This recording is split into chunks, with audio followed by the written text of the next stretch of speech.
good old captain said to me, go down, your blood-red roses, go down. Well, plunder to a high degree. Go down, your blood-red roses, go down, oh, your pinks and posies. Go down, your blood-red roses, go down. And eastern seas are bound to say, go down, your blood-red roses, go down. For sunken ships will tell no tale. Go down, your blood-red roses, go down, oh, your pinks and posies. Go down, your blood-red roses, go down. Let's growl you may, but go ye must. Go down, your blood-red roses, go down. Around Cape Stiff in the icy blast. Go down, your blood-red roses, go down, oh, your pinks and posies. Go down, your blood-red roses, go down. Nay, boats and clothes are all in port. Go down, your blood-red roses, go down. And it's mighty drafty round Cape Horn. Go down, your blood-red roses, go down, oh, your pinks and posies. Go down, your blood-red roses, go down. And German lands will dance around. Go down, your blood-red roses, go down. Well, drive the roses underground. Go down, your blood-red roses, go down, oh, your pinks and posies. Go down, your blood-red roses, go down. Don't want your Love anymore. Don't want your kisses, that's for sure. I die each time I hear this sound. Here he comes, that's Kathy's clown. Well, I gotta stand tall. You know a man can't crawl. When he sees you telling lies and he hears them passing by, he's not a man at all. Don't want your love anymore. Don't want your kisses, that's for sure. I die each time I hear this sound. Here he comes, that's Kathy's clown. When you see me shed a tear and you know that it's sincere, don't you think it's kind of sad that you're treating me so bad? Or don't you even care? Don't want your love anymore. Don't want your kisses, that's for sure. I die each time I hear this sound. Here he comes, that's Kathy's clown. Here he comes, that's Kathy's clown.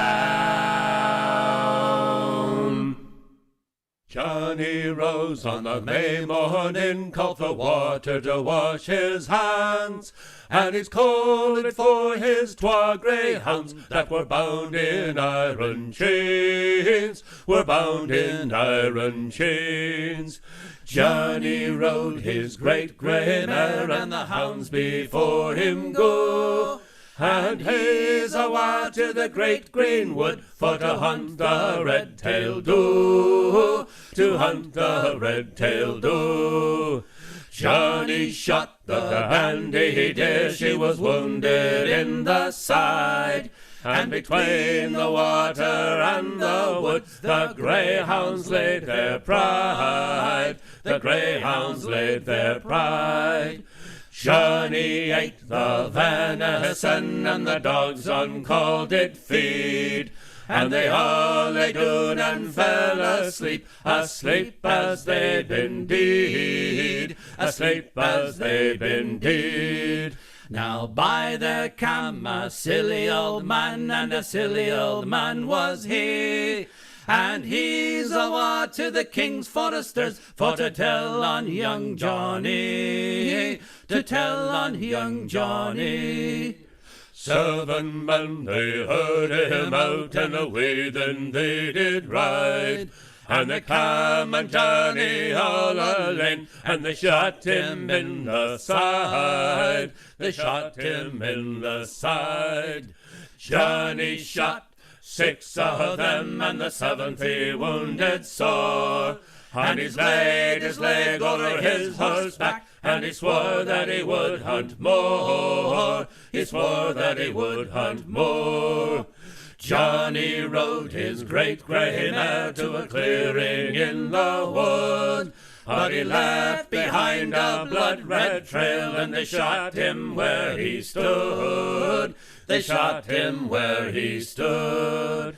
Now Johnny's great big bow is broke, and his 2 greyhounds are slain, and his body lies in Monymusk, and his hunting days are done, his hunting days are done.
your turn.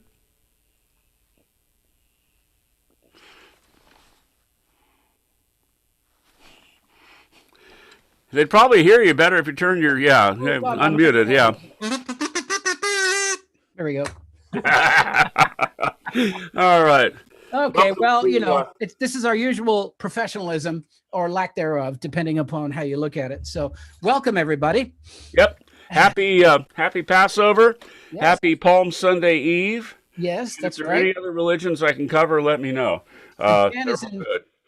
Jan is in Studio A in our house working on her Palm Sunday stuff right now. So we're busy working on all sorts of things. So yeah. Okay. So showing palms. So we have a wonderful guest and an unusual guest for us, because we usually bring somebody who's famous for music and instruments and stuff like that. And although he is a decent singer, as you will hear later, excuse me, he's mainly known as a storyteller. So I'd like to introduce you somewhere on your screen to Captain Dano Quinn. And there he is. Looking very everybody. Happy to be here. Yes. So Dano is an award-winning storyteller. He's recorded an album of storytelling of stories, marvelous stories. Ones that still make me laugh, even though I've heard them about 40 times. Mm-hmm. Yeah. So what we're going to be doing is doing our usual round robin or semi-usual round robin, except that Dano will take a longer time quite often because his stories are longer than our songs. Yes. But they won't seem longer. Maybe some of our songs will seem longer. Well, and to any of you who are listening to our pre-show music, Chris just kind of kneecapped me because my first song was going to be one of the ones that he played on. So I'm going to do it anyway, just because if you heard it once, you'll really know the story. Because we're doing mostly story songs in honor of Dano. So this is a story song. It's Scottish. Yep. It's a bloody Scottish border ballad, and the lyrics. Apparently, there's like 82 verse version of this in the child ballads called Johnny Cock, which I have not gotten my hands on. And once I get the longer version, I will probably serialize it.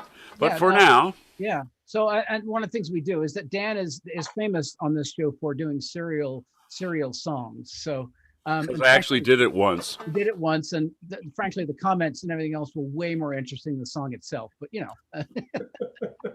All right. Okay. Oh shoot.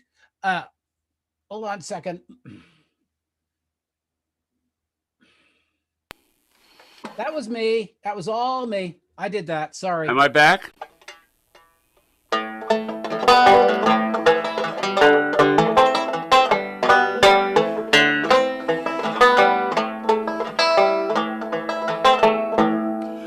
Johnny rose on the May morning, called for water to wash his hands, and he's calling for his 12 greyhounds that were bound in iron chains,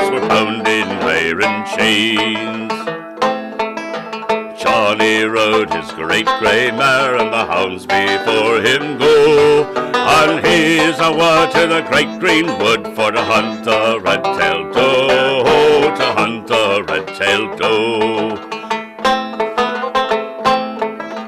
Johnny shot the dandy deer, she was wounded in the side, and between the waters and the woods the greyhounds laid their pride, Johnny ate the venison, and the cows on cold did feed, and they all lay down and fell asleep as they've been deed, Aye, there come a silly old man, and a silly old man was he, and he's awa to the king's foresters for to tell on young Johnny, 7 men they heard him out, and away then they did ride, and they come on Johnny all alone, and they shot him in the side, He shot 6 of them, and the 7th he wounded sore. And he's laid his leg o'er his horse back, and he swore that he would hunt more. He swore that he would hunt more. Shawnee rode his great grey mare to a clearing in the wood, but he left behind a blood-red trail, and they shot him where he stood. They shot him where he stood. Shawnee's great big bow is broke, and his twa greyhounds are slain. His body lies in Money Musk, and his hunting days are deen. His hunting days are deen. Oh, that was great. That was kind of cool anyway. It's just rather different from how it was before. So yeah, cool. I couldn't believe I actually did that. Well, how would I have known? So It's just the luck of the draw. Luck of the draw. Yeah. So I did this is one of my favorite songs, actually. It's because it has so many sailing terms in it. Of all the shanties and all of the sea songs I've come across, this one has just about everything in it. It's pretty cool. So it's a little tune called The River Lee, and see if I can do the spotlighty thing and make sure everybody's out of here, and off we go. It was one fine day. There we go. It was one fine day in the month of May, and I was outward bound. I hadn't any tin for to buy some gin, so I walked the street all around. My shoes were out at the elbows, and I was in sore need. So I signed as a jolly sailor on board of the River Lee. I'll go to sea no more, beat down the Bay of Fundy, or forevermore I'll stay on shore. I'll go to sea no more. No more I'll take my first look out. No more I'll take my wheel. No more at the cry up aloft I fly, while I, sir, I squeal. Oh, no more I'll reef those topsails, for it's no more my trade. No more I'll brail at spankerin on board of the River Lee. I'll go to sea no more, beat down the Bay of Fundy, or forevermore I'll stay on shore. I'll go to sea no more. No more I'll pull on the lee fore brace, nor by royal halyard stand. No more I'll ride those swifters down with the tar pot in my hand. Oh, no more I'll cross those royal yards, nor foul at Flying Bridge. No more I'll shift to gaff topsail tacks on board of the River Lee. Oh, I'll go to sea no more, beat down the Bay of Fundy, or forevermore I'll stay on shore. I'll go to sea no more. Well, I've crossed the Western Ocean, oh, I've sailed the raging main. Oh, but I've made it a rule that I won't be a fool and go to sea again. Oh, I'll stay at home in comfort, and good advice I'll give. Don't ever ship as a sailor on board of the Reveille. Oh, I'll go to sea no more. Beat down the Bay of Fundy, oh, forevermore I'll stay on shore.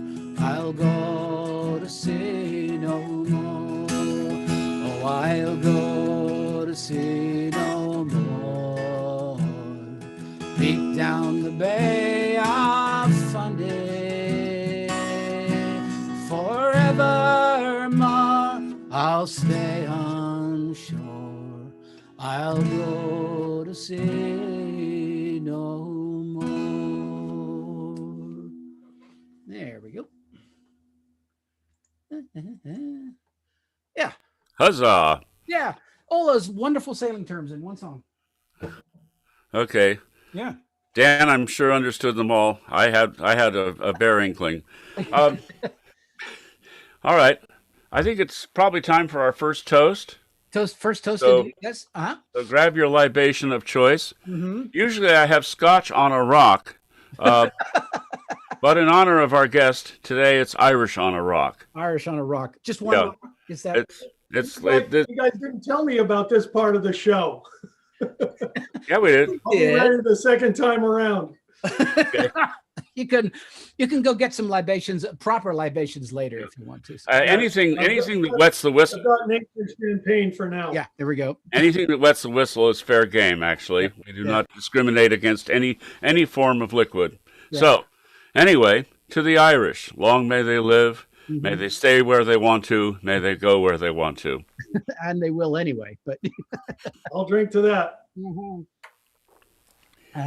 cool. Yeah, in some of our attempts at publicity, we did mention that because of your obvious ethnicity, that there might be a touch of Irishness in today's show. Yep. Fair enough. Cool. So what do you have for us, Dano? Well, speaking of touch of the Irish, I first came to Seattle to outfit a 3-masted schooner, the 156-foot Tullamore. And, we were the hull was built up on Whidbey Island, towed down here to Seattle, and then we hired our own subcontractors, riggers, electricians, welders, painters, carpenters. And we worked for about 15 minutes to put the ship, 15 months to put the show together. And while we were here, we found many good watering holes. Just up the street from where the ship was fit out was the 319 Tavern. Across down on Post Alley was Kell's Irish Bar. That was kind of our go-to spot. But one of these fellows in our rigging gang was a fellow from Ireland. Connor True was his name. And Connor, he weighed about as much as a daydream with all his clothes on, soaking wet. But I'll tell you what, he could work as hard as any two. He was always the first to arrive in the morning, the last to leave in the evening, and just a great all-around rigger. And then one day, he didn't show up for work. And so I asked the boys about if anybody had seen him at the 319 the night before, and nobody had seen him there. Nobody had seen him at Kell's. Of course, this was long before cell phones or texting, so no way I could get in touch with him. And I wondered what might have happened to poor Connor. Well, about 10 o'clock in the morning, his wife shows up, and she's got this note that he's written to me explaining his absence. He wrote, "Dear Dan, I wrote this note to you to tell you of me plight. And at the time of writing, I'm not a pretty sight. Me body is all black and blue. Me face is deathly gray. And I write this note to tell you, I'll not be at work today." You see, Whilst working at the forward top, I'd finished with the gear, and to throw it down from such a height was not a good idea. There were rigging screws and shackles, blocks, and a coil of line. Well, I knew that piecing all that down would take a bit of time. But then I hit on a bright idea, so the job wouldn't be so slow. I hoisted a barrel up aloft and made fast the rope below. But in me haste to do the job, I was too blind to see that a barrel full of rigging gear was heavier than me. And so when I untied the line, the barrel fell like lead. And clinging tightly to other end, I started up instead. Faith, I shot up like a flare, I did, till to my dismay I found that halfway up I met that bloody barrel coming down. The barrel broke me shoulder as toward the ground it sped. And when I reached the top, I smashed a pulley with me head. I hung on tightly, numb with shock from this almighty blow. And the barrel spilled out half the gear, 60 feet below. Now, when half the gear had fallen from the barrel to the deck, I now outweighed the barrel, and I started down unchecked, still clinging tightly to the line, me body racked with pain. When halfway down, I met that bloody barrel once again. Now, Dan, the force of this collision halfway up the forward mast was not a gentle meeting. It shoved a rigging screw up my shirt sleeve. But I clung tightly to the rope, fell toward the deck, landed on all that rigging gear, and damn near broke me neck. While I lay there, bleeding on the deck, I thought I'd passed the worst.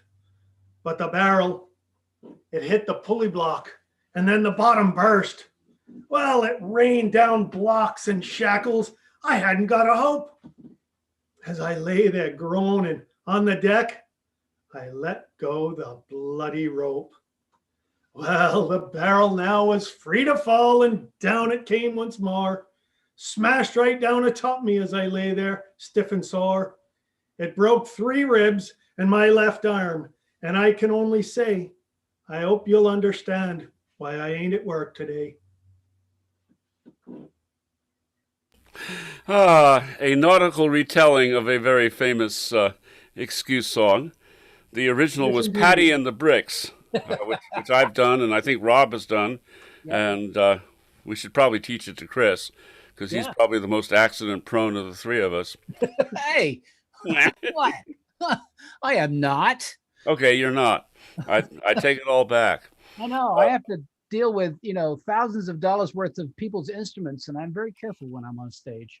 I just realized I forgot to look at Dan's website or something, or his promo, because I was supposed to read some blurb about him, but I said things about him so that the most of which are true. Yeah. So I will have to suffice with that. I just posted in the Facebook chat in donations, and I'll keep posting it because we don't have it actually up on our website. And that is that Dan wanted to put any donations to globaloceanhealth.org. And so I put that URL in chat. So I'll keep putting it in as we go. So yeah, so the wonderful Whateverly brothers here, every week they ask folks to send donations to their guest. And fortunately, I've been lucky enough to keep my job all through this pandemic. And I'm not a professional. I don't do this for money. So if anybody wants to donate, globaloceanhealth.org is a great local Seattle organization that is doing some great things, mostly concerned with ocean acidification and the effects of climate change upon our oceans. So cool. Really important work they're doing, really good work they're doing, and I hope you'll support them. Okay, everybody get some baking soda and throw it in the sound, right? That'll make it more bass. No. That won't work, huh? Okay. No, I don't think it'll work. I'm trying to be helpful here. No, Dan, what we tell you most is don't help. Yeah. Okay. Well, I think it's probably time for the world infamous, non-famous, get your fancy graphic here. Hang on. Where is it? I got to pull the graphic up from my archive. Here we go. There we go. The Folky Inquisition is a weird set of questions that I will give every fortnight, chosen from what's left of my brain. And if you answer the question correctly and are the first to do so, you will get some kind of item from our treasure chest. Ta-ta-da-ta-ta-ta-ta. Not the guitar, the chest behind it. Yeah, no, and not the mountain dulcimer either, nor any of the cases you see, but the There we go. Yep. Compass Rose treasure chest, beautifully put together by our former bandmate Matthew Moeller. And he did a gorgeous job. I saw it and I went, oh my God, this is amazing. And we bought it. He is a true craftsman, besides being a true artist. He's made a bunch of those, and they're just freaking gorgeous. They really, really are. Anyway, so the first question is, and I have to phrase this correctly here. One famous and one less famous folk singer had parents who collected field recordings of folk music. Who are they? Mm-hmm. One famous and one less famous folk singer had parents who collected field recordings of folk music. The famous one should be pretty obvious for those who know. The less famous, you have a choice of 3 people. Mm-hmm. Not that we're going to tell you the 3 people, and we should all. No, and you can guess any one of them. So that is the question. While I've got your attention here, we've got say howdy out to Katrina Knight, Jim McCann, and from Sandy Hook, New Jersey. Wow. And then, I just love this, the Fort Dallas Floozies. Hi there, Floozies. And Lydia wants to know if you're giving up a poker game, Dano, but you said already that it's going to be right after the show. Hi, Tina, and there we go. Oh, Lori, hey. And we should mention. Oh, she misses us. Yeah. Oh, Mary McGrant. Cool. Says her video quality is rather bad. Is that her connection? Could potentially be her connection at this point. It's not us. We're looking pretty good. I'm we're looking incredible, but Okay. Well, Dano's is more fuzzy than the other 2 of us. But are you feeling more fuzzy, Dano? I think it's because he's feeling totally fuzzy tonight. Yeah. I think it's really just verisimilitude, probably video verisimilitude. There you go. It's washed out because I live in a house that's full of windows, so it's hard for me to find a place that doesn't have some daylight coming into it. I think it'll get better as the night goes on. Yeah. I just if the ocean cleanup folks end up having more money than they know what to do, we'll send some of the money back to get you some drapes. There you go. If you all keep drinking, it'll definitely get better. Yes. I think Jim McCann probably wins the furthest listener award. If anybody's further away from Seattle than New Jersey, let us know. And Jim's listening from the Wigwam Tavern, so go, Jim. We should also mention that we have a little bit of a disclaimer, and that is that basically. Members and employees and spouses and pets of the Whateverly Brothers and guests are not included in the. We don't get to play with. We don't get to give answers because not that we know them anyway, but we are excluded from this. So yeah, especially the pets because they're pretty more intelligent than we are. All right. Cool. Well, you want to do something? Yeah, I guess I'll do something. Yeah. Like a song, maybe. A song, maybe. Yeah. Yeah. Okay, well, we're as I said, of my 4 songs, 3 of them are story songs, and this is a story song by what's his name? Good, I'll never forget what's his name. Cyril Tawney. There we go. Sort of in honor of some of you. I don't know if any of you saw our broadcast last week from Maritime Folknet, where we brought Tom Lewis in to discuss the evolution of the sea shanty. I'm hoping that will be up on YouTube sometime soon. I forgot to check with our tech guy. Anyway, so this song reflects the fact that during World War II, the American soldiers made a lot more money than the British soldiers, which meant that they got most of the girls. And that's what this is about. This is set on the island of Malta, the middle of the Mediterranean Sea, and it's in sea shanty form. It's in call response form, and the second response says "Call away the Daiso," The Daiso is what British turned the Italian or Maltese word for water taxi into.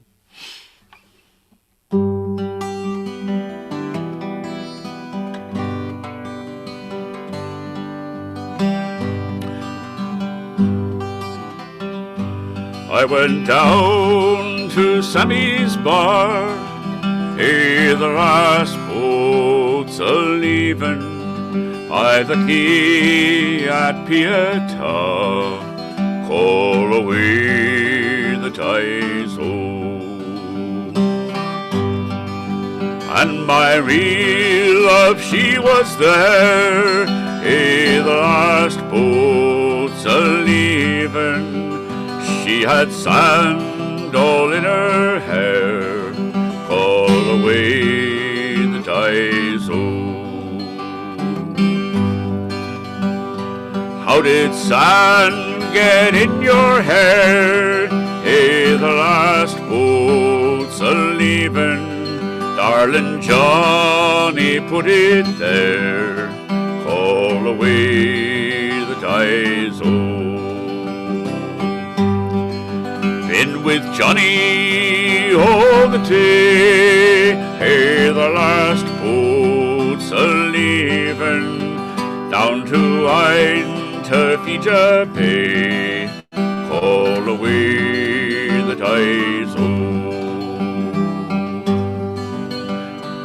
He's a better man by far, the last boat's a-leavin', 'cause he's got a Yankee car, call away the Daiso. I went out from Sammy's bar, the last boat's a-leavin', for to hire a Yankee car, call away the Daiso. 14 days I drank no wine, the last boat's a-leavin', saving for that love of mine, call away the Daiso. Then one day in Pala Square, the last boat's a-leavin', at a paper I did stare, call away the Daiso. Johnny tried a hairpin bend, the last boat's a-leavin', for my love it was the end, call away the Daiso. I'm going back to Sammy's bar, the last boat's a-leavin', I don't need no Yankee car, call away the Daiso.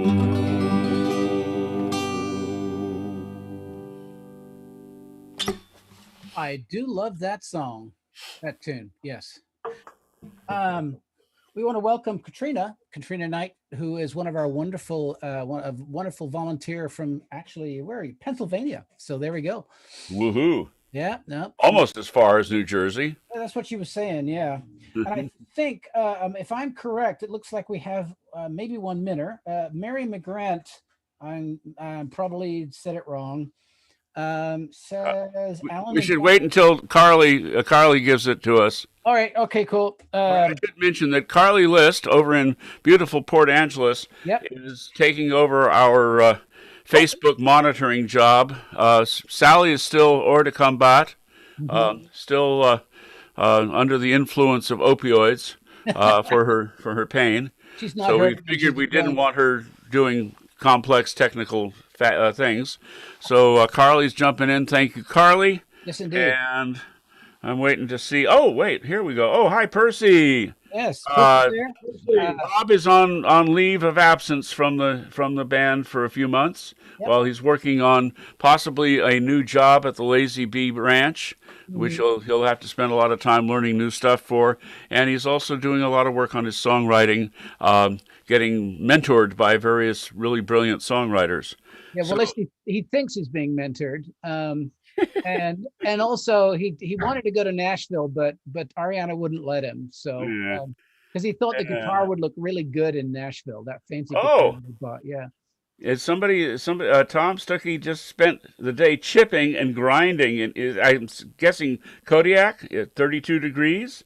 He needed this today. We are glad to have you take a break with us. Yes, exactly. And we have at least one winner according to Chris Glanister, which you already said. Yes. Okay. Yeah, well, that's very interesting. Okay.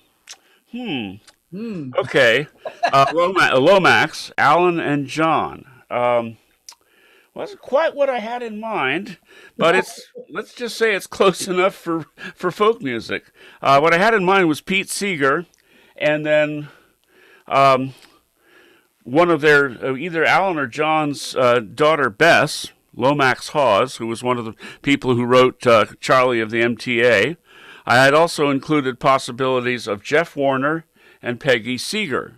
But I think that answers the question. So there we go. Anyway, Mary, would you please send, put into the comment thing your terrestrial address so we can send you something groovy from the treasure chest. If we don't have your address, we can't guess. Yeah. So please do give that, and Carly will get that to me, and then we will dig into the treasure chest, and some kind of wonderful thing will arrive near your door. Born by a uniformed employee of the federal government.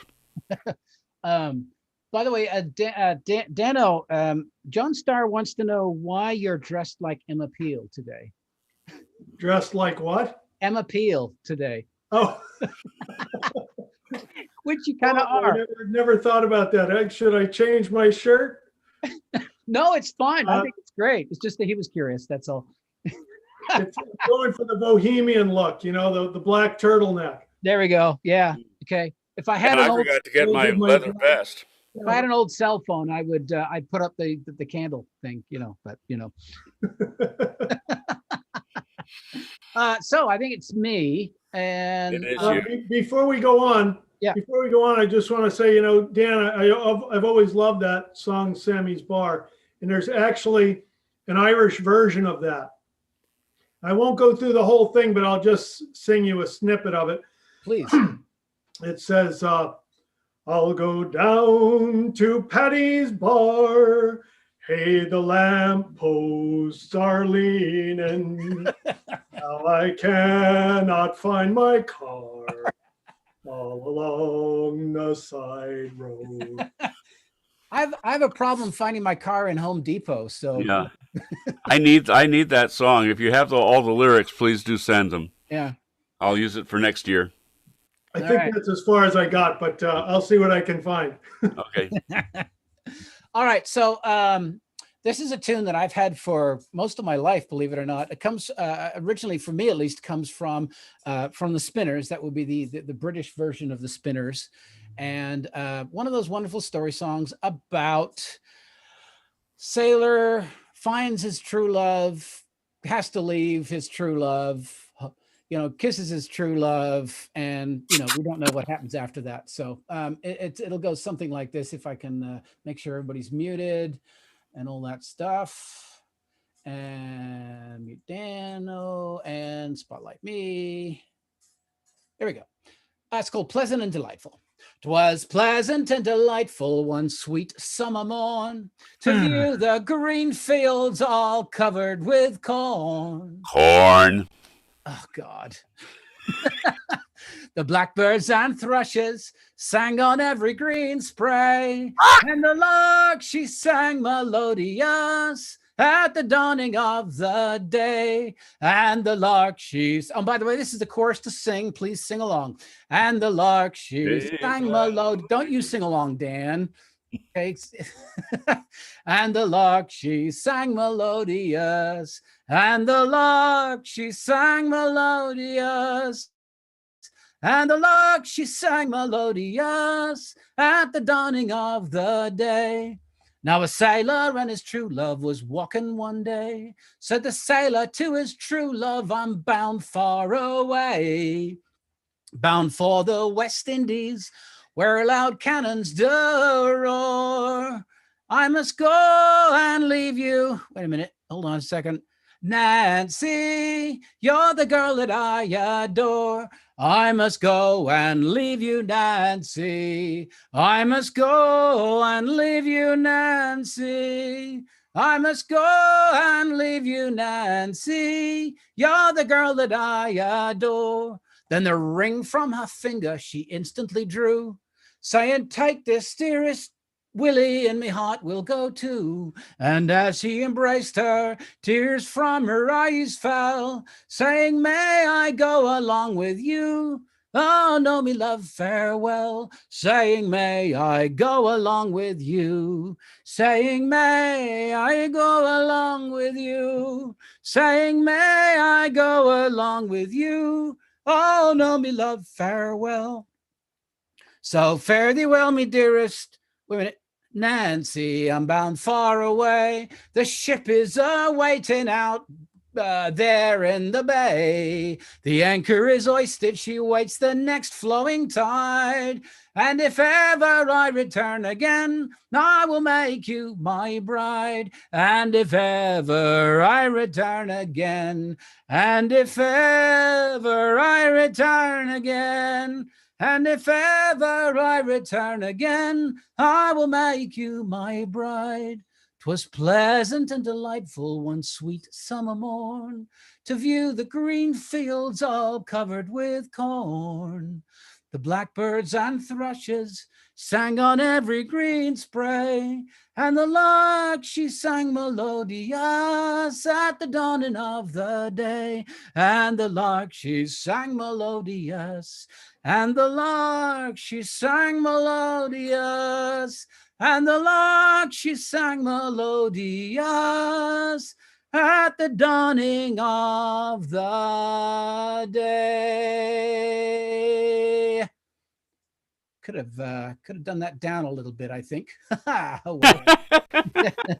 So I'm sorry about the interruption. No, I was actually automatic. I thought you'd come back in later. You could have done it. It's just that don't try to sing along with me. I had to go to the bathroom.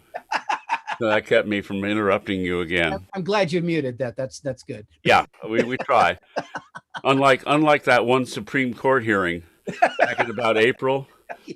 Mm-hmm. Oh, so Dan, I have a question. Actually, it was just flushing the toilet. It wasn't. Yeah. So Dan, we have a question for you. This is a current news segment on the Fortnight of Doom.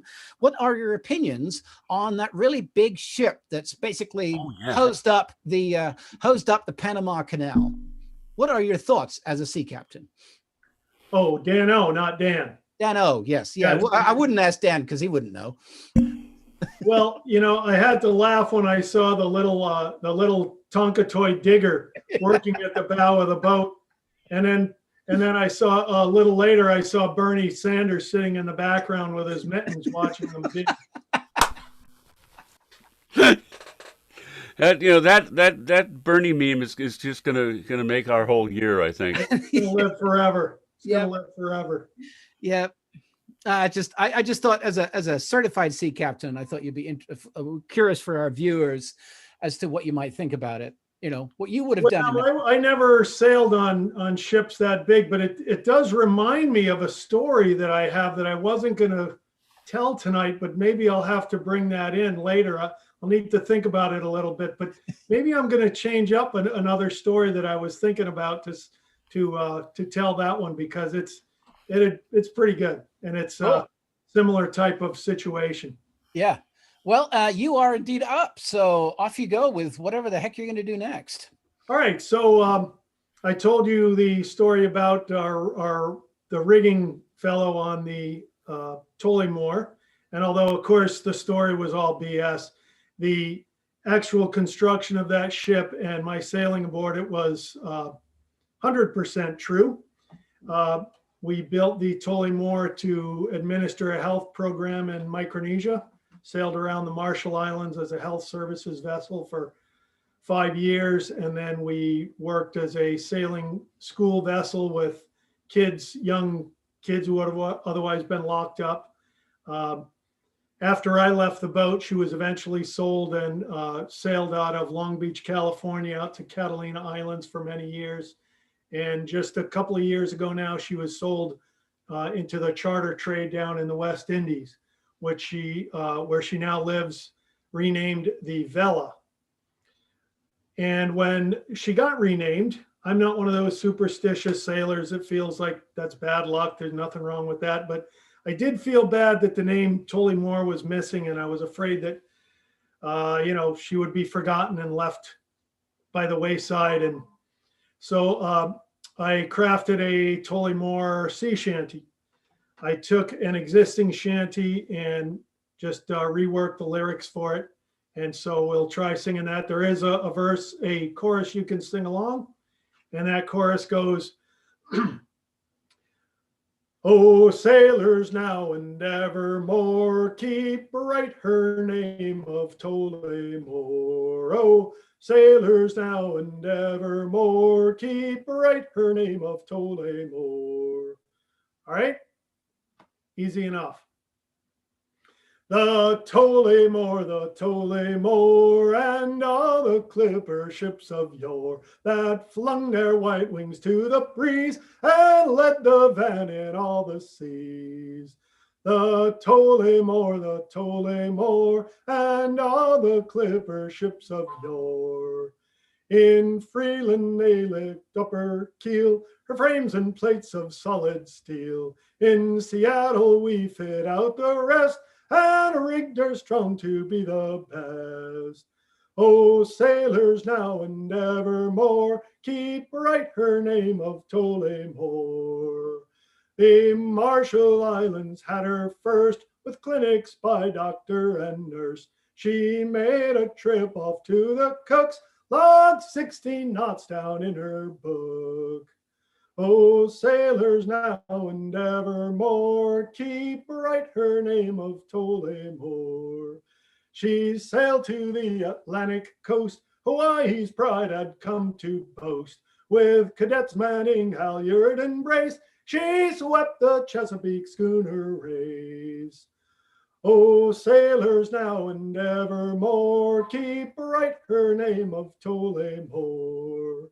Kailana brought her home once more to sail around Oahu's shore. And then once more she crossed the foam, the Channel Islands, her new home. Oh, sailors now and evermore, keep bright her name of Tullamore. And now she's in the charter trade, where she's begun her next crusade. As Vela, she does sail anew, she's Neptune's beauty through and through. Oh, sailors now and evermore, keep bright her name of Tullamore. All hail with joy the wide world o'er, the gallant schooner Tullamore. Woo! Nice. Cool. Looks like you're, Dano, you're attracting quite a few family members. Yes. That's always nice. Yeah. Oh, that's good to know. Therese Poppenshock. And there was another cousin Hello, TT. in Connecticut, somewhere there. Tim, Nice. with the unlikely last name of Quinn. How about that? How about that? We should Okay. mention. We should Notice mention- that what Dano is drinking is much darker than what he was drinking before. Yes, yes. Somebody made the comment asking what I was drinking. So just so you know, I've switched to the good stuff, the Guinness. I should mention that Dano's performances are courtesy of, well, actually not really sponsored, but Global Ocean Health. We mentioned this earlier, and I'm posting it in the chat. If you want to donate, please donate to these folks, helping clean up the ocean and all sorts of good things like that. So there we Yep. go. Remember, it's never too late to donate. There we go. Yep. Do we think? Oh, is it time for a video, or do we do one more round? Oh, we have one more round, Okay, cool. All right. I think. Sounds like a plan. Well, let's see. What do you think? I'm looking at the wrong piece of paper. There we go. Uh-huh. I guess we could go that way. Sure. Okay. So we would ask both of you guys just to shut your video down, and I will do the usual thing here and mute everybody. And here we go. Mute. And here we go.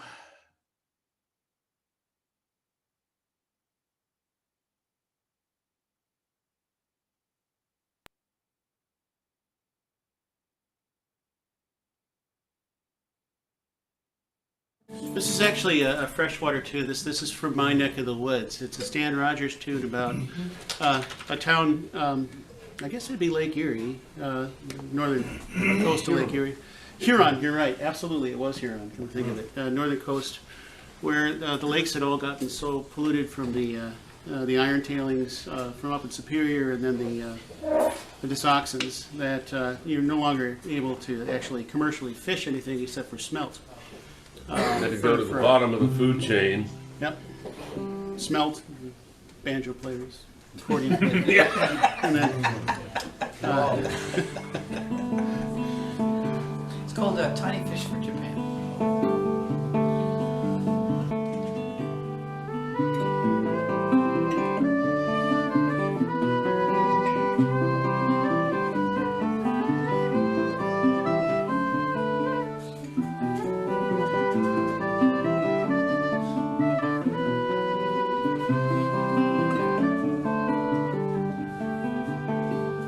Where Patterson Creek's muddy waters run down past the penny arcades by the harbor downtown.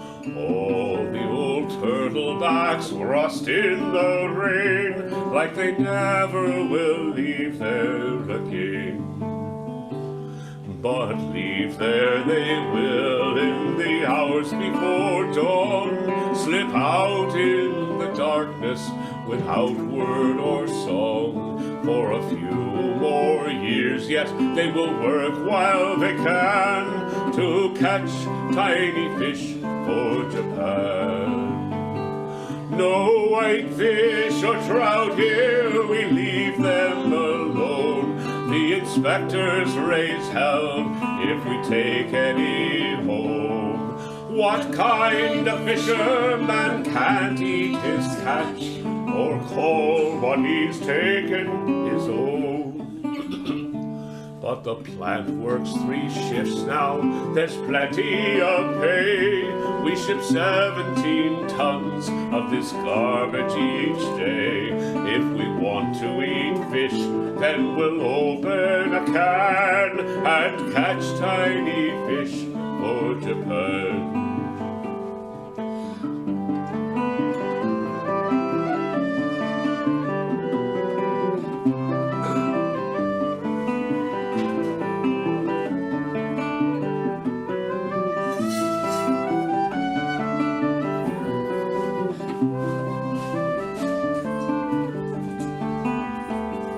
In the Norfolk Hotel, over far too much beer, the old guys remember when the waters ran clear. No poisons with names that we can't understand, and no tiny fish for Japan. So the days run together, each one is the same, and it's good that the smelt have no lovelier name, for it's all just a job now. We'll work while we can to catch tiny fish for Japan. And we'll catch tiny fish for Japan.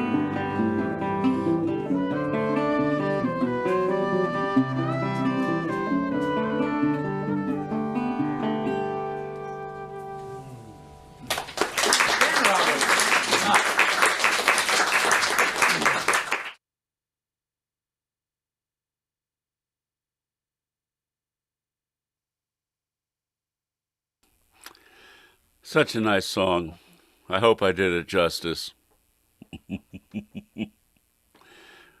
Chris, you need to unmute. Sounded great, Dan. I can hit the other buttons. No, that's just gorgeous. Yep. Don't try. Way too many buttons. Yep. Yep. We got to go for the pros. Looking for another toast. I don't have one dreamt up at the moment. Do either of you two supposedly gentlemen have a toast? Ah, well, Dan, I have a toast. yes. Go Good. for it. Let's see. Here's to cheating. Here's to lying and cheating and stealing. When you lie, may it be to lie down with the one you love. When you cheat, may it be to cheat the grim reaper or maybe the tax man. And when you steal, may it be to steal wonderful moments like we're sharing right now. Oh, dude. Oh, that's wonderful. Oh, wonderful. Yes, indeed. I'll have to remember that one. That's a good just one. Great. All right. So what's up next, Mr. Dan? I guess it's me. It's you. I think it's you. And this is not a story song. This is an Irish waltz called Midnight on the Water. When I first ran into it, I've always been a little hard of hearing, and I'm even more so now. But when I first ran into the song, I thought they said moonlight on the water. So until about 10 years ago, I thought this song was called Moonlight on the Water.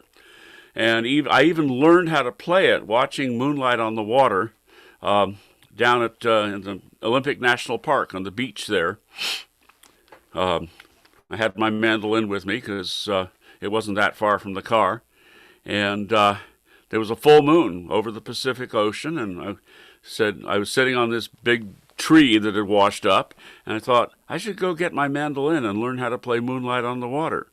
So I did, and then a couple of years later, we were driving across Lake Washington, and the sound kind of cut out. We were listening to KBCS, cut out for a little bit. We came out the Seattle side of the tunnel there on Mercer Island, and they were playing this song with a full moon shining on Lake Washington.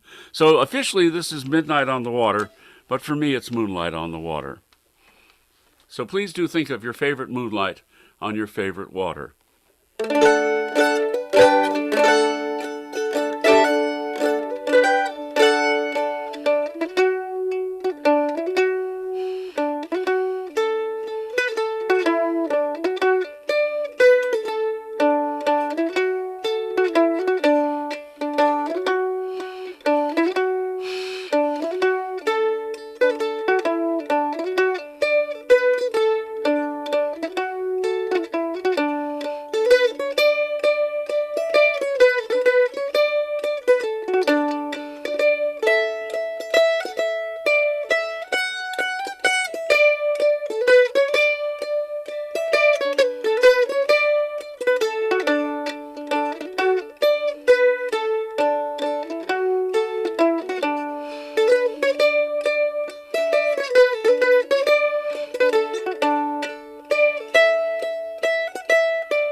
Very nice indeed. Yes, cool.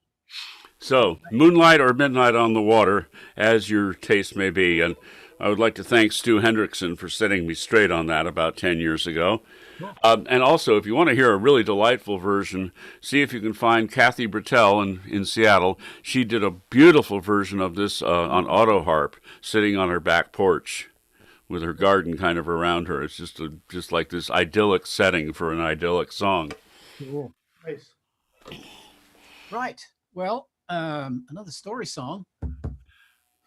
Okay. Yeah. You have the score for that. You have the score for that song there for the Boran part, right? It goes bam, bam, bam, bam, bam, Yes. bam, Bam, bam, space, bam, bam. And then I'll get to tune it. Hold on a second. Come in. Uh, okay, it's okay. All right, good. Just checking. All right. This is a tune that we've done for a while, and it's kind of fun and somewhat nonsensical, but well, you'll get the picture. It basically says, do not take your partner or spouse on an excursion around the bay. So Dano, you may have you may know this already. So here we go. Well, it was on this Monday morning and the day becoming fine. A Harbour Grace excursion with the boys who had the time. And just before the sailor took the gangway from the pier, I saw some fellow army wife aboard as a volunteer. Oh me, oh my, I heard me old wife cry. Oh me, oh my, I think I'm gonna die. Oh me, oh my, I heard me old wife say, I wish I'd never taken this excursion around the bay. We had 1,400 souls aboard, oh what a splendid sight. Left strong and regimental to make our spirits bright.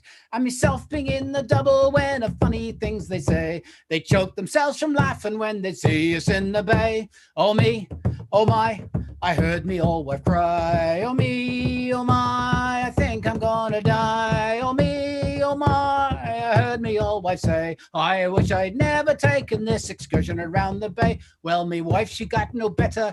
She turned a sickly green. I fed her cake and candy, fat pork and kerosene, castor oil and sugar of candy. I rubbed pure oil on her face, and I said she'd be a dandy when she reaches Harbour Grace.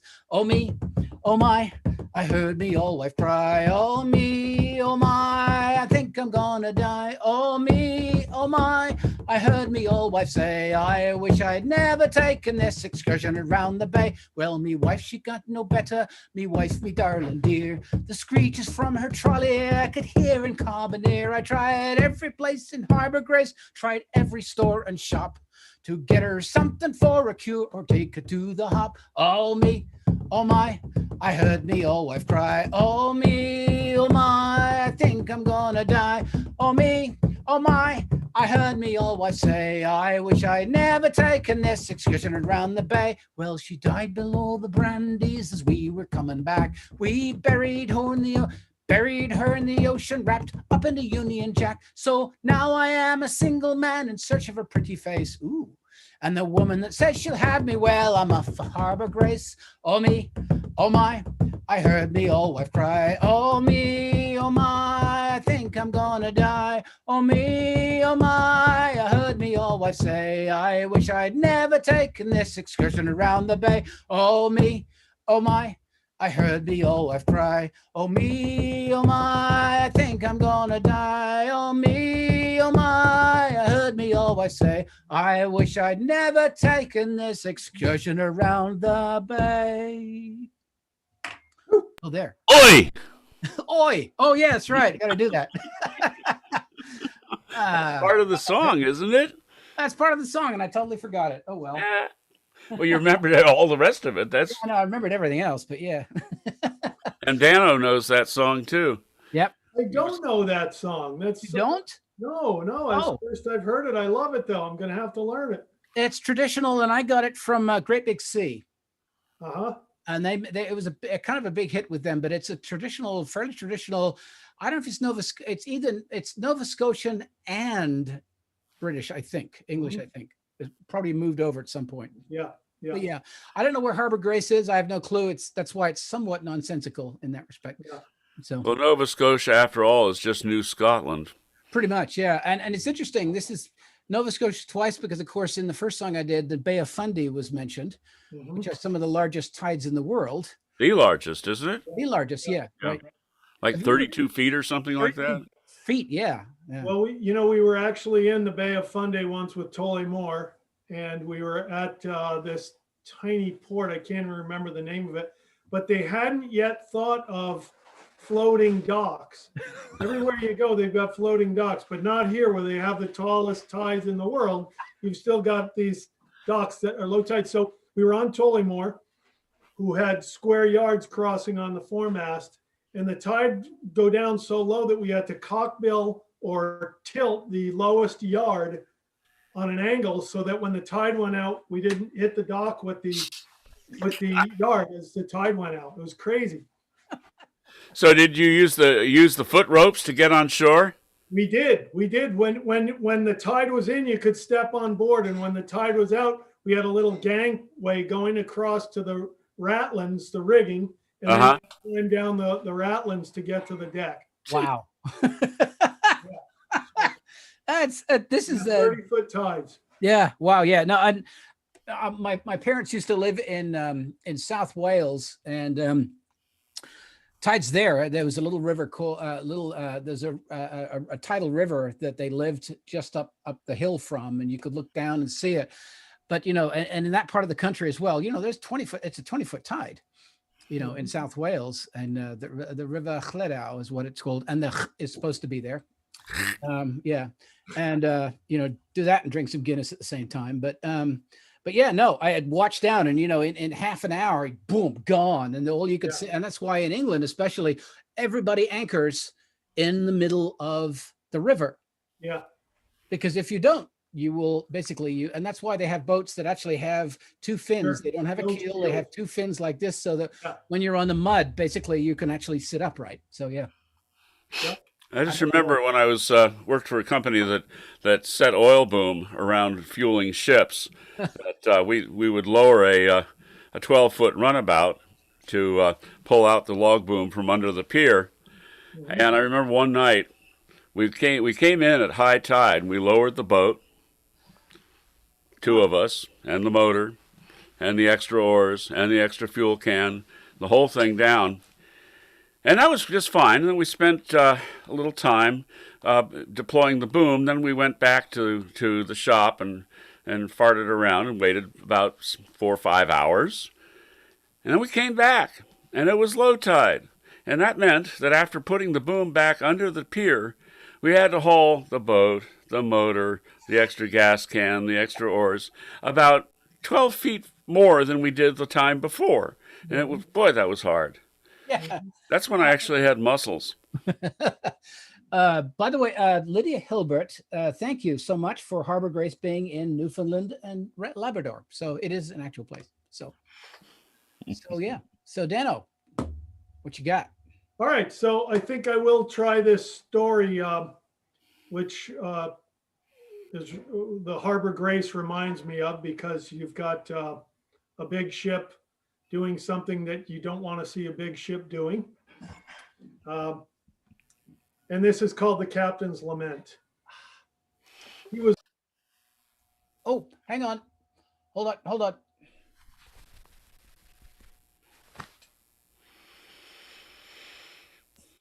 Thank Sorry you. about that. I thought I had already unmuted myself there. That was me. I'm so sorry. Okay, here we go. All right, the Captain's Lament. He was moored on a bar stool, downtrodden, a pint of ale in his hand. The fouled anchor tattooed on his arm proclaimed him a sailor man. But the lines on his face and the look in his eye were those of a man undone. So he sat down and asked his story, and this is the yarn he spun. He said, I don't know why they threw me on the beach. It wasn't all my fault. I've had my stripes for 27 years. The blood in my veins is salt. Yet here I sit on a stool in a bar, my reputation in rags, and the whole bloody cluster fiasco began by folding a flag. You see, we were fully laden, harbor bound. The pilot was running the show. The cadet had H flag up on the hoist, and G was ready to stow. What's that you say? What are flags H and G? Why, they're signal pennants, of course. The G flag means I'm in need of a pilot, and H means I have one aboard.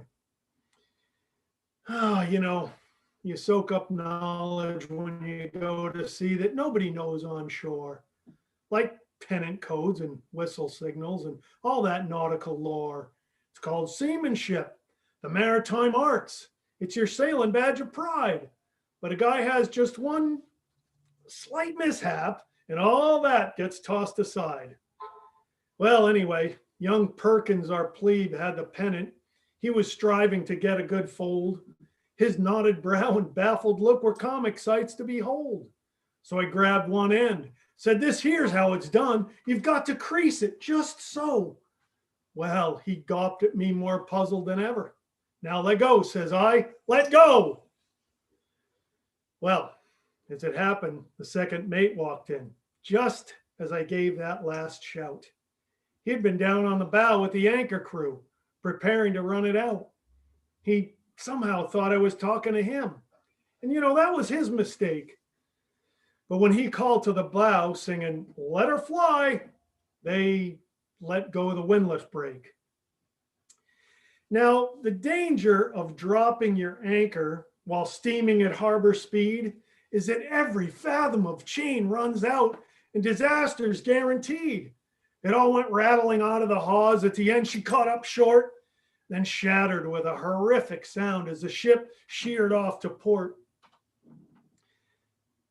I know it sounds strange, but at that moment, the lights all blinked out on shore. I mean, we were passing over a cable zone, so the anchor might have tore through a major underground feeder, though we'll never really know since we lost the anchor and all that gear. It's probably still there below. But as we, oh geez, I missed it. It's probably, give me a minute. It's been too long since I've told this story. Oh gosh. And now I'm on the spot. I can't remember the next line, but anyways, it wrenched our bow around. "Hold on," I cried as the compass spun. I was sure we'd run aground. We did mow over a channel buoy and it clattered away down the side. Steering got a little dicey as we fought a ripping tide, but we staggered off on a brand new course. The ship was still making way, and I saw we were bound for a river that fed down into the bay. I heaved a heavy sigh of relief. At last, I'd come up with a plan. And that's when the middy said, "Excuse me, sir, is that a highway span?" Well, that took the wind right out of my sails because, of course, the kid was right. A swinging bridge that crossed the river was heaving into sight. So I gave a jerk on the whistle cord to signal our intent. It jammed in the open position and shrieked till the air was spent.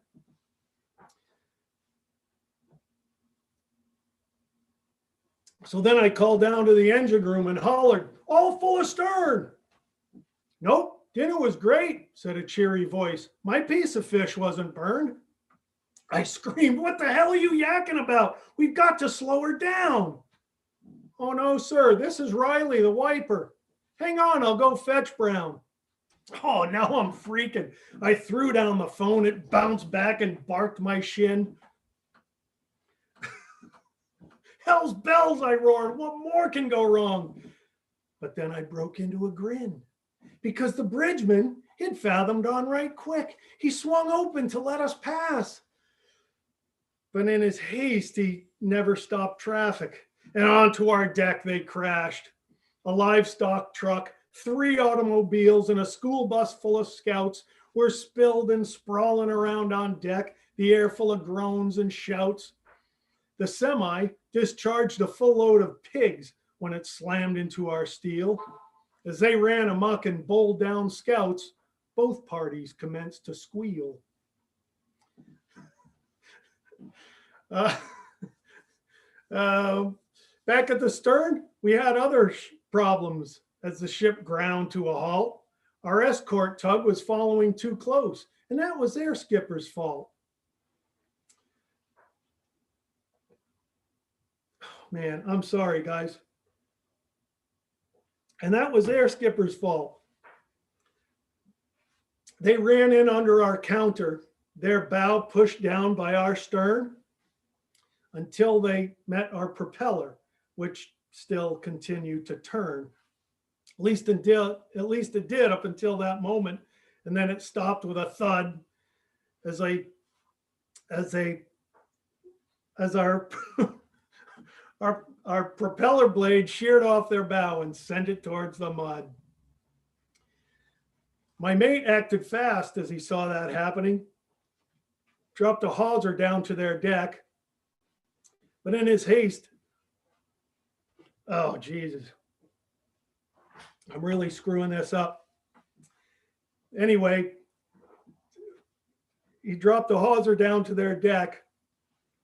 Since the radar antenna was spinning, the hawser wrapped around its neck. And when he used the capstan to haul it back, it ripped the mast off their deck. We finally got a line down to their stern, which the deckhand made secure. And all the while, the skipper was screaming in a manner most immature. I've no idea why he was so upset. That line helped keep us afloat. That helped keep them afloat just long enough to give them some time so they could abandon their boat.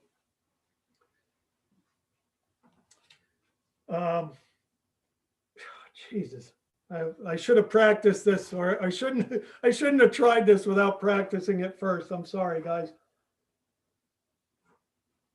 Long enough to give them time to abandon their boat. It's freaking brilliant. Just keep going. I'm trying. My wife tells me I'm very trying. Well,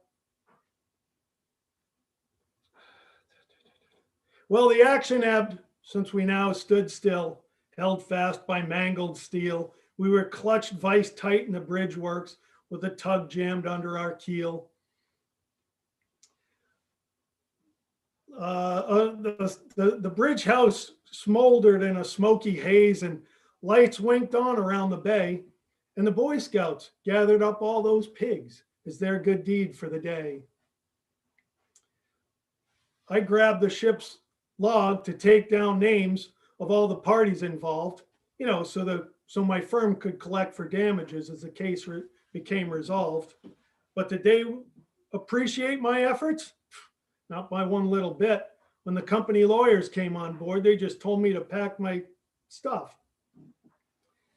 So here I sit on a stool in a bar, my reputation in rags, and it's hard to believe that all that chaos began by folding a flag. In the end, well, maybe I am to blame. I could have averted our plight if I'd taught that kid there is no need to hoist the signal flags at night. Oh, that's brilliant. Oh my goodness. Well, it would have been brilliant if I could have remembered all the words. I'm really sorry about that. Don't be. That was great. If you want to hear the whole thing, you need to buy a copy of Dano's CD. Yes. That he is now presenting to you. Notice he's wearing his personal flotation device. There we go. Space Sailor. Yep. And slightly salty, right? Yes. Slightly salty. Yeah. And actually, this brings us to the second Folky Inquisition question. It's a perfect time. Yes. Yes. Okay. Because it actually has to do with his CD. Mm-hmm. And the question is, and those of you who follow Dan probably will know this. Chris and I know this because we were there. But we're not allowed to say. Where did Dano record his album? We'll leave it at that for the moment. Where did Dan O'Quinn record his wonderful, hilarious, moving album? Yes. CD. I got stories, tall tales, and outright lies. Yes. Mm-hmm. And you get to pick which is which. Yeah. So that's the question. I don't know what the answer. Oh, I do know what the answer is. That's right. I better know what the answer is. Yeah. I better know what the answer is. I guess I'm supposed to sing a song next, right? You could sing a song. That'd be good. Yeah, I could. Okay. All right. Well, this is from the singing of Shanghaied on the Willamette. It's on one of their albums, and I liked it so much, I decided I should do it. And then sometime later, I decided I should do it on the banjo instead of the mandolin, or whatever I did with it. And it's interesting. Sometimes known as Old Bangham, and I think of that as I call the subtitle for this song is Beowulf Goes Hillbilly. And one time we were playing at the market at Crossroads, and there to our left, audience right, was Beowulf's Sweets. I thought, that's really cool. So I went in there to buy a sweet and said, well, right across the aisle, hallway, they should have Grendel's Savories. At which point, the woman behind the counter said, what did Grendel have for breakfast? The answer is a couple of Danish. That's your English major's joke.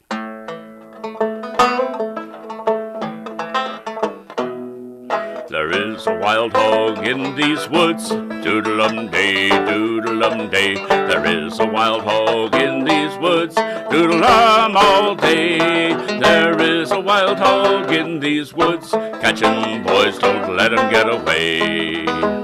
Run him down, catch him if you can. Old Bangham did a hunting ride, doodle-um-day, doodle-um-day. Bangham did a hunting ride, doodle-um all day. Old Bangham did a hunting ride, a sword and a pistol by his side. Run him down, catch him if you can. Bangham rode to the wild hog's den, doodle-um-day, doodle-um-day. Bangham rode to the wild hog's den, doodle-um all day. Old Bangham rode to the wild hog's den, spied the bones of 1,000 men. Run him down, catch him if you can. Old Bangham blew his hunting horn, doodle-um-day, doodle-um-day. Bangham blew his hunting horn, doodle-um all day. Bangham blew his hunting horn, the wild hog flashed through oak and thorn. Run him down, catch him if you can. Old Bangham drew his hunting knife, doodle-um-day, doodle-um-day. Bangham drew his hunting knife, doodle-um all day. Oh, Bangham drew his hunting knife, he swore he'd take that wild hog's life. Run him down, catch him if you can. Well, they fought 5 hours on that day, doodle-um-day, doodle-um-day. They fought 5 hours on that day, doodle-um all day. They fought 5 hours on that day, the wild hog fled, he slunk away. Run him down, catch him if you can. There is a wild Bangham, did you win or lose? Doodle-um-day, doodle-um-day. Bangham, did you win or lose? Doodle-um all day. Oh, Bangham, did you win or lose? He swore by God he'd won his shoes. Run him down, catch him if you can. There is a wild hog in these woods, doodle-um-day, doodle-um-day. There is a wild hog in these woods, doodle-um all day. There is a wild hog in these woods, catch him, boys, don't let him get away. Run him down, catch him if you can. Run him down,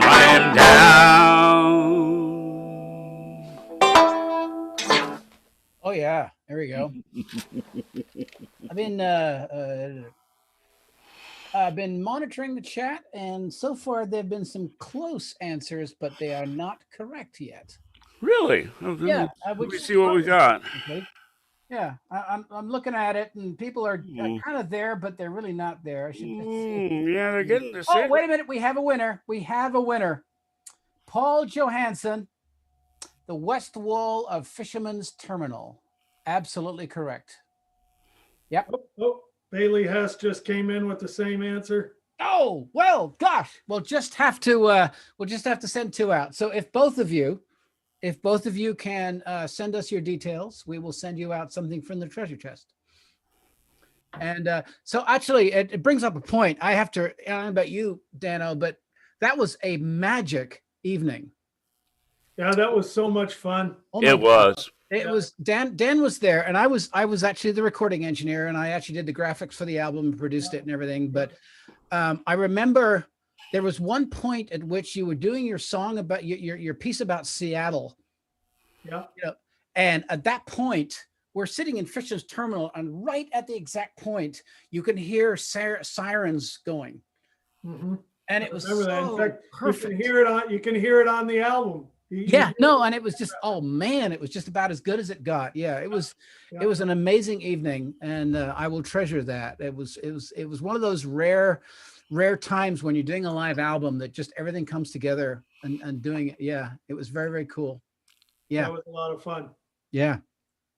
We should do it again. We should do that again one of these days. Yeah, Yeah. find me a ship and we'll do it, for goodness sake. Let's do Yeah. let's do another one. You have the access to ships. We're just Yeah. landlubbers. I'll show up with the gear, and you bring your crew, and we'll do this. I'll make sure there's beer, of course, but you know that.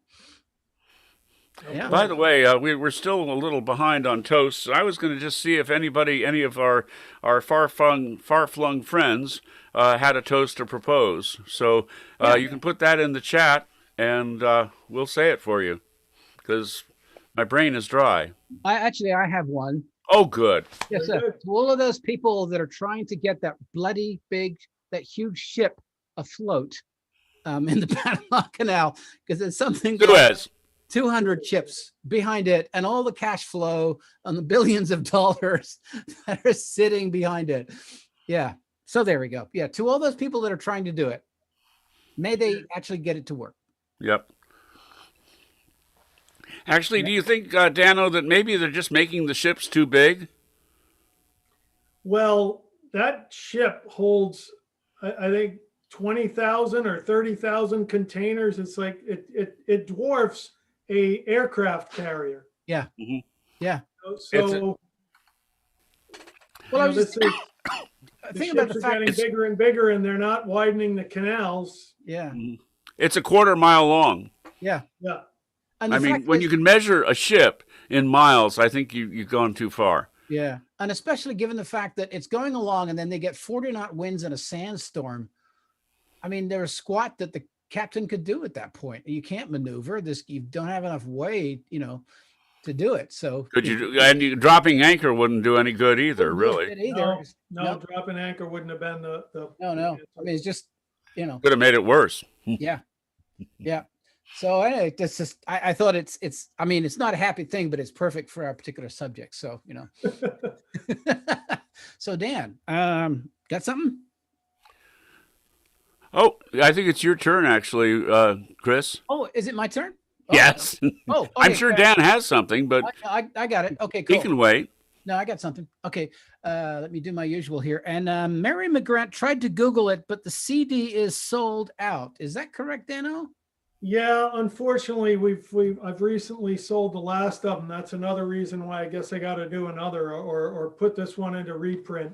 Yeah, I would, because there's people getting a little annoyed here, and I don't want to be on the end of that. So Get reprinting, because that's I'd buy a second one, actually. Yeah. And actually, Mary, check again in a couple of weeks, and I'll try to get it together and have some new CDs out there. and actually, Dano, I would consider let's you and I talk about getting it online so that people can download it as well. Oh, that'd be even easier. Yes. Once we're offline, let's talk further about that. It's actually pretty simple. Yeah. And I've got all the files, so we can actually get it done. Right. Cool. All right. Okay. Business out of the way. Here we go. This is a, well, of course, I think it's appropriate, but this is a Mary Garvey song with my tune. And let me do my usual spotlight. Mute everybody, because there we go. um, part of if you were back in the days of sail, one of the things that happened was the fact that if you came into Port Townsend, or in this particular case, um, uh, well, where am I going? Yes, various and sundry places, you would find that there was one person that was kind of responsible for making sure that ships were crewed. And the problem with that was the fact that you weren't necessarily guaranteed that the crew would want to be there. If you showed up at a tavern and had a drink, you might find that the drink was spiked with something, and before you knew it, you were on a ship out to sea. And in fact, in the I forget which tavern it is now in Port Townsend, it's not a tavern anymore, but there really is a hatch that goes down to the mud below, and you could basically drop somebody down into a rowboat and off you went. So this is called Shanghai Jack, written by Mary Garvey, and it goes something like this. There's a man over yonder called Shanghai Jack. He can send you to sea and you won't come back, rolled up in a carpet or a gunny sack. Stay away from Shanghai Jack. Shanghai Jack runs a fine saloon. He wants your custom and he wants it soon. You can run up a tab from night till noon. Stay away from Shanghai Jack. Shanghai Jack, he loves the ladies. He likes them prim and he likes them shady. One named Flora and one named Sadie. Stay away from Shanghai Jack. Shanghai Jack has a big trap door cut right into the barroom floor, like Port Townsend. It will drop you down to the river shore. Stay away from Shanghai Jack. Oh, you've been shanghaied, too scared to pray. You're out to sea for many the day. Just where is Shanghai anyway? Stay away from Shanghai Jack.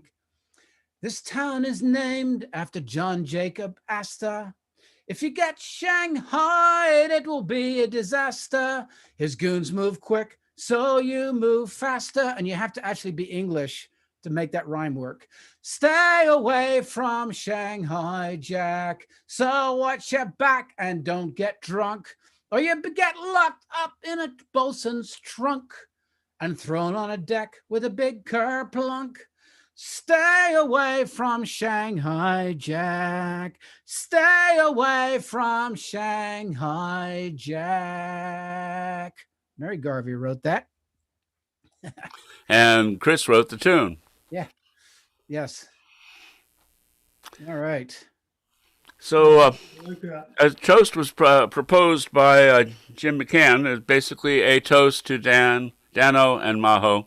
Ah, yes. Hey, Hey, yes, indeed. Two lovely people, and may we see you soon from Yes, Mick and Jim, Mitch and Jim. Anyway, those folks. Yes, Here's indeed. to yous. cheers. I'll All drink right. to that. Mm-hmm. Yep. Better get another Guinness. Yeah, dead soldier. So I think, Dan, I think it's one more tune from you, and then I think we'll have Dano head us on out. I think. Is that about right? Actually, it's Dano's turn to finish Oh, it us is. off. Yeah, duh. And Yeah. before we do that, though, I would like to let you know what's coming up in our glorious future here. Yes. Next month, and I've forgotten the date, of course. I believe it's April 10th. Yep. We will have season 2, episode V or 5. Yep. The subtitle is "Do Masks Help with Hay Fever?" I'm really looking forward to finding out, because I've had hay fever most of my life, and I'm going to be wearing my mask just to find out. And our guests will be Flip Breskin and Zeke Hoskin Oh yeah. from Bellingham, two of the finest songwriters you'll ever run into, and two of the nicest people you'll ever run into. So you want to check that one out. 2 weeks after that, a fortnight after that, we will be welcoming Ron Dalton and Peggy Sullivan. Oh, yeah. And the subtitle for that is Happy Earth Day +2. There we go. Yes. So stay tuned to this station, and you will generally be either amused or amazed or both. Or just simply annoyed and you'll leave. One of the two. So, Dano, would you take us out with one of your tales? Something, yes, indeed. Sure. I'll Yeah. just give one more plug to Global Ocean Health. Anybody who wants to make a donation, the wonderful Whateverly brothers here always ask for donations to be made to their guest. And for me, instead of sending it to me, go ahead and send anything to globaloceanhealth.org. Go to their website and you'll see a donate button there. They're doing good Chris, work. do you have the fancy graphic? I have the fancy graphic, and I just put it into there as well. So yes, this is my fancy graphic. Oh, there's an email of something on the other side. That's how fancy it is. Yeah, you can't see what it is, but it's completely boring. So I grabbed a piece of paper, I think. There we go. All right. Oh, So last little story. This is a quick one from my early days of my sailing career. It's called For Better or Worse. We was 3 days out of Boston when the wind began to freshen. I was the rookie second mate, and to make a good impression, I nipped down to the captain's door and gave it a couple of raps. The breeze should be piping up, sir. Time to throw in a reef, perhaps? Nah, says he from behind the door in a tone that was clipped and terse. Let her run. She loves a snorter. Call me if it gets any worse. Well, get worse it did. The swells piled up. The breeze grew into a bluster. We all climbed into our oilskins as white horses began to muster. I jumped down the ladder again. Said, Cap, she's getting rougher. It's hard to hold a steady course. We're really starting to suffer. Hand your topsails and outer jibs, quips he as if reading a verse. Throw a deep reef in the mainsail and call me if it gets any worse. Well, we sweated hard, got her done, but the breeze just kept on making. A squall swept in and laid us down. The growlers started breaking. I jumped down the ladder again and dispensed with the cheerful greeting. Cap, I hollers at that varnished door. We're taking an awful beating. Go ahead and strike the foresail, he rumbles with a muttered curse. Set up your lifelines fore and aft and call me if it gets any worse. Pretty soon she was pumping force 8. The spindrifts commencing a streak. An icy spray was soaking us down and the wind was a steady shriek. Sir, shouts I, she's a fresh gale now, and we're still holding too much sail. The sea's a boiling fury, and we're soaking the lee pinrail. A gale, you say, and too much sail? Better watch she don't take a header. Re-rig with main trysail and storm jib, and call me when it gets better.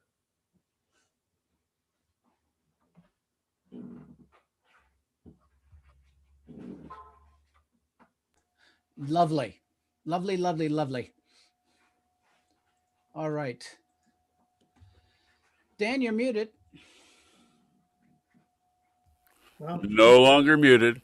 No, I'd like yeah, to finish this off with a final toast. yes, indeed. Absolutely. Traditional toast we always have. We always do. You can yes, get a that's few right. drops out of that glass there. Yep, yep, yep. All right. Here's to our audience. Here's to Thank you for sharing your time with us. Yes, indeed. Thank you for listening to us and responding to us and just being wonderful people. We drink to your health and long life. Yes, indeed. thanks for showing up, everybody. Yes, indeed. Dan will stick around, but I should mention too that we simulcast on YouTube as well. So if you go to the Whateverly Brothers YouTube, if you just put in the Whateverly Brothers in YouTube, you'll find it. And so that if you're not a Facebook person, of course, I'm talking on Facebook, which is a bit weird, but yes. And also we put these up on our YouTube channel, and we're working on putting pretty much everything we've done on the YouTube channel. And also we would ask you, now I've mentioned this before, but please do subscribe to our YouTube channel, because even if you don't watch it, because that way we can do some cooler things with it. Right now we have like 3 subscribers and we could use 100. So, you get the point. Sure. Yeah. Other than that, I'm done. Happy sails to you until we meet again. Happy sails to you. Keep smiling until then. Who cares about the clouds if we're together? Just sing a song and bring that sunny weather.